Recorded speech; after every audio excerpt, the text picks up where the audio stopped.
'ప్రశ్న Joseph' alias Ravana విషయంలో ప్రధానంగా కనబడే సమస్య ఏంటంటే, తన పేరు జోసెఫ్. తను రావణ్ అనే హిందూ పేరు పెట్టుకున్నాడు.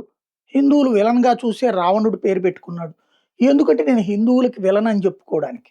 అదే సందర్భంలో ఇక్కడ సమస్య ఏంటంటే, తను దళిత సామాజిక వర్గ అభ్యున్నతి కోసం పనిచేస్తే తప్పులేదు.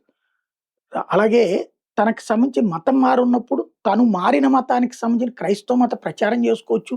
క్రైస్తవ మతం వల్ల తను ఎదిగానని చెప్పుకోవచ్చు. క్రైస్తవ మతం వల్ల తను సక్సెస్ అయ్యానని చెప్పుకోవచ్చు.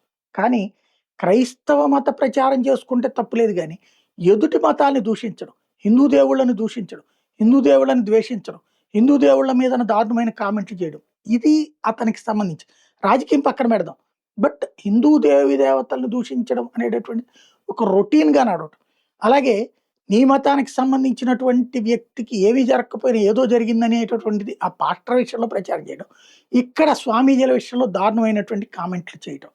ఇక్కడ ఒక విచిత్రమైనటువంటి నానుడుంది. పాకిస్తాన్‌లో ముస్లింలు ఎవరు ఏమనరు.